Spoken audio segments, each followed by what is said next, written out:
Chronology समझते रहिए और ये अपना क्रिमिनोलॉजी चलाते रहेंगे। और इस देश के गृह मंत्री के ऊपर तरीपार होने का आरोप नहीं है, वो तरीपार थे, उनको गुजरात से बाहर कर दिया गया था। सुन लीजिए दिल्ली पुलिस के हमारे प्रिय आईपीएसओं, आप जो है एक तरीपार का गुलामी करना बंद कर दीजिए। आप आईपीएस हैं, आप आईपीएस हैं। हम में से बहुत सारा स्टूडेंट आईपीएस बनना चाहता है। आप लोग ऐसा कीजिएगा तो इरादा बदल लेंगे। एक पत्रकार ने कहा कि आपको टुकड़ा टुकड़ा गैंग बोला जाता है। हम बोले सरगना,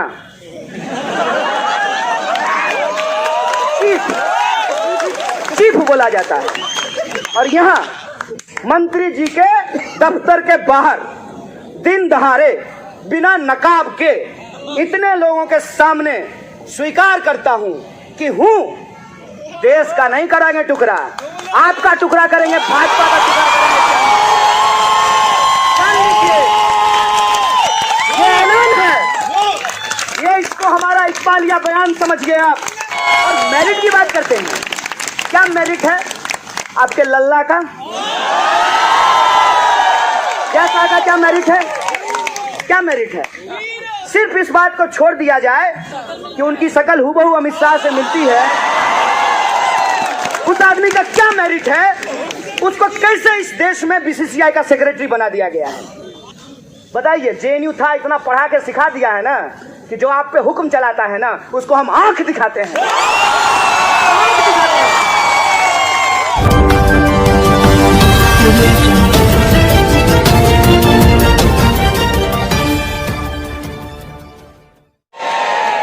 इसको समझने का जरूरत है कि यह बहस क्यों खड़ा की गई है।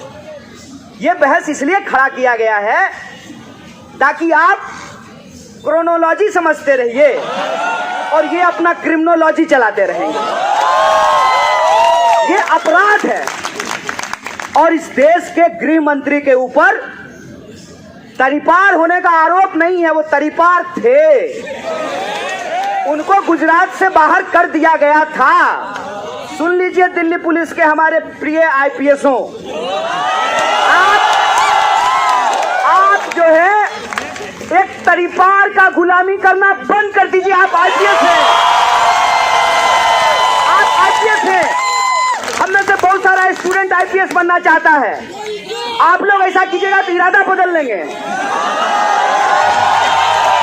एक पत्रकार ने कहा कि आपको टुकड़ा टुकड़ा गैंग बोला जाता है। हम बोले सरगना,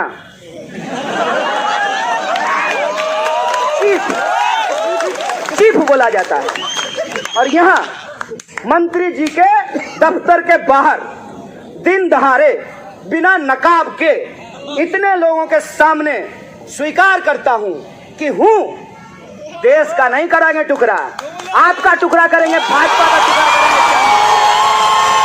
करेंगे।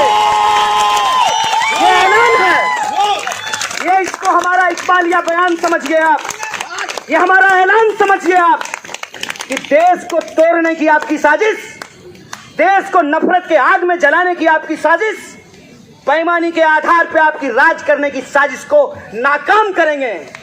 और आपको क्या लगता है कि आप कभी रिजर्वेशन को गाली दे करके, कभी पब्लिक फंडेड यूनिवर्सिटी को गाली दे करके, कभी मेरिट का तर्क ला करके हमारी लड़ाई को गुमराह कर देंगे?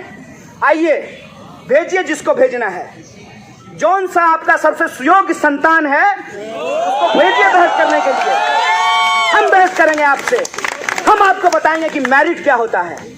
मेरिट ये होता है कि इस देश के गरीब से गरीब इंसान के बच्चे, पिछड़े से पिछड़े इलाके के बच्चे काला हांडी से आते हैं भाई साहब, जहां आज तक बिजली नहीं पहुंची है,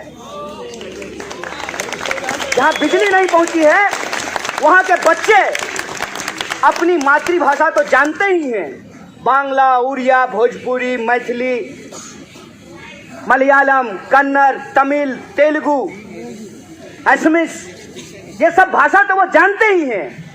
आपकी फर्राटेदार अंग्रेजी भी सीख करके एंट्रेंस देते हैं, पास करके नौकरी। और मेरिट की बात करते हैं, क्या मेरिट है आपके लल्ला का? का क्या मेरिट है? क्या मेरिट है? सिर्फ इस बात को छोड़ दिया जाए कि उनकी शक्ल हूबहू अमित शाह से मिलती है, उस आदमी का क्या मेरिट है?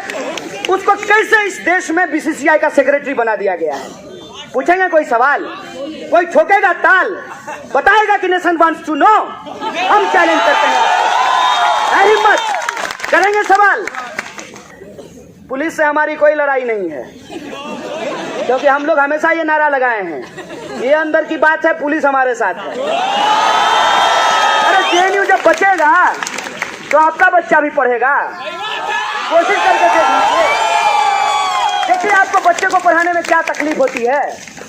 और मेरी माँ तो सरकारी नौकरी नहीं है, 3000 कमाती है। बताइए, जेएनयू था, इतना पढ़ा के सिखा दिया है ना कि जो आप पे हुक्म चलाता है ना, उसको हम आंख दिखाते हैं। जेएनयू की बचाने की लड़ाई आपके हक और अधिकार की लड़ाई है, आपके बच्चों के पढ़ने की लड़ाई है। इस देश में गरीब से गरीब इंसान ये सोच सके कि हम पीएचडी करेंगे, हम भी अंग्रेजी बोलेंगे, हम भी जीभ टेढ़ी करके ब्रिटिश और अमेरिकन दोनों एक्सेंट में अंग्रेजी बोलेंगे। ये आत्मविश्वास देता है ये यूनिवर्सिटी। और गुस्सा मत होइए, आप भक्त भक्त बोल करके उसकी भावनाओं को हर्ट मत कीजिए। आप ही सोचिए, आपको अगर किसी से मोहब्बत होगी, उसके बारे में खराब बात बोलेगा तो बुरा लगेगा ना। तो आप उसकी भावनाओं को हर्ट मत कीजिए, सिर्फ उससे ये पूछिए, दोस्त आओ चाय पीते हैं, तो थोड़ा हम भी चाय पे चर्चा कर लें। ये बताओ, एक ही तो दिल है तुम्हारे पास, मोदी जी जीत लिए हैं, कोई दिक्कत नहीं है, दिल तुम उनको दे दिए, दिल दे चुके सनम, दिमाग तो है,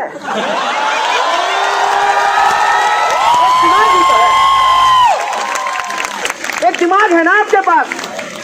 अब सोच के देखिए, दिल्ली का चुनाव हो रहा है, करोड़ों लोग यहाँ पे रहते हैं, दिल्ली की अपनी समस्याएं हैं, दिल्ली में लोगों के फेफड़े खराब हो रहे हैं, एडवाइजरी जारी होता है कि सुबह टहलने के लिए नहीं निकलिए, जबकि कहा जाता है कि सुबह टहलने से लोग स्वस्थ रहते हैं, दिल्ली में अस्वस्थ हो जाते हैं। और आपके भीतर, इस देश की जनता के भीतर जिस तरीके से जेएनयू के खिलाफ नफरत भरा जा रहा है, आपको सिर्फ ब्लड प्रेशर का बीमारी होगा, हाइपरटेंशन होगा, आपकी कोई समस्या का समाधान नहीं होने जा रहा है। जितना गाली देना है आप दे लीजिए, जितना एंटी नेशनल कहना है कह लीजिए, इससे आपके बच्चों को नौकरी नहीं मिलेगी, इससे आपको सुरक्षा नहीं मिलेगी। ये जेएनयू में उलझे रहते हैं, हम भी समझते हैं, आपका खुन्नस हमको समझ में आता है। एडमिशन होना इतना आसान बात थोड़ी है, इतना आसान बात है। एक पत्रकार आकर के बोले कि सरकार कह रही है कि जेएनयू में राजनीति क्यों होती है। हम बोले, जेएनयू में लोग राजनीति पढ़ते हैं, पॉलिटिकल साइंस डिपार्टमेंट है वहां पे, और तो और मोदी जी भी इंटायर पॉलिटिकल साइंस पढ़े हैं। डिग्री नहीं है उनके पास, है कि नहीं है हम नहीं जानते हैं, हम पढ़ते हैं, देख भी लीजिए हमारा। आप लोग वहां जो है 35-35 साल पीएचडी करते हैं, गजब बात करते हो यार। 35 साल में हम पीएचडी कर लिए तो अपराध कर दिए, अब मोदी जी एमए किए वो भी डिग्री नहीं दिखा रहे हैं तो बजाओ ताली। ये कैसी बात है? किन चीजों पे बहस कर रहे हो? कह रहे हो कि जेएनयू में पार्टी होता है, दिक्कत है, पार्टी नहीं होना चाहिए, तो आप क्यों बर्थडे पार्टी करते हैं? तो आपको क्या लगता है कि जेएनयू में लोग पैदा होकर के नहीं आए हैं? जेएनयू में तो लोग पैदा होकर के आए हैं ना, उनका भी कोई बर्थडे होगा ना। अरे कम से कम इस जनरेशन का तो होगा ही जो इंस्टाग्राम चला रहा है। एक दिन अम्मा को हम पूछे, अम्मा तुम कब पैदा हुई? तो बोली बारिश का मौसम था, भैंस को 2 बच्चे हुए थे। हम बोले अब भैंस को जाके कैसे पूछेंगे, बताओ तुम कब प्रेग्नेंट हुई? ये जनरेशन है, बोलिए ये पार्टी नहीं करेगा, करेगा पार्टी। दिक्कत किस बात से है? एक बात बता दीजिए कि हमको भाई इस बात से दिक्कत है जेएनयू से, कोई एक चीज बता दीजिए किस बात से दिक्कत है? पार्टी करते हैं उससे दिक्कत है, पता नहीं गिनती कैसे गिना। नजीब को आज तक नहीं ढूंढ पाए। जेएनयू के डस्टबिन से 3000 condom. Visual visual visual visual दिमाग में लाइए। डस्टबिन के पास बैठ करके 1 2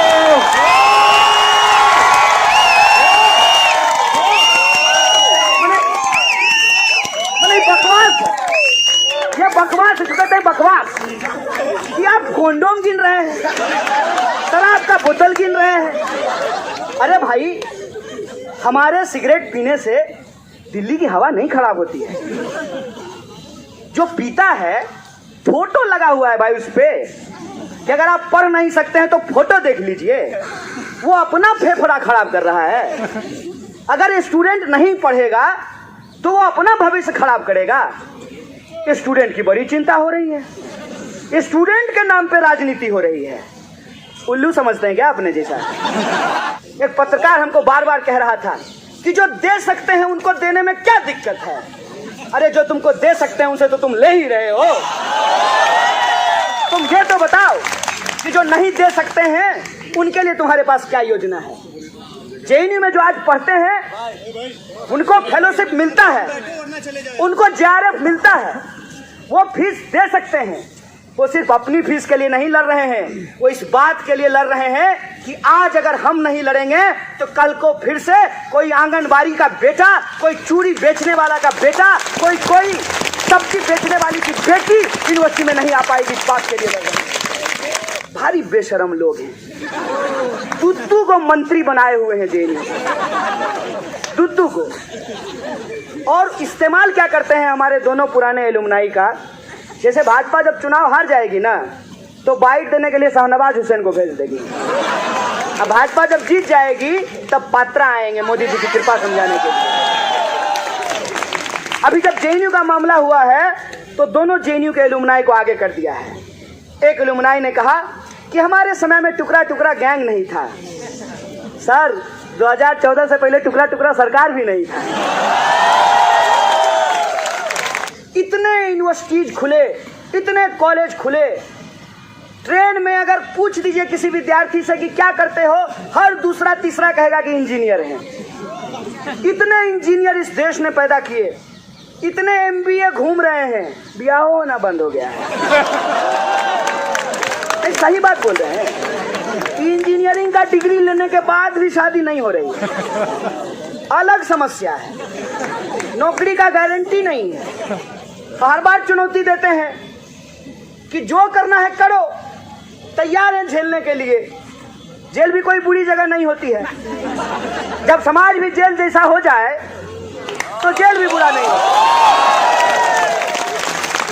जहाँ आपके खाने पीने पे पाबंदी हो, प्यार करने पे पाबंदी हो, बताइए, इश्क हो गया, अज्ञात के चलते ब्याह नहीं कर पाए।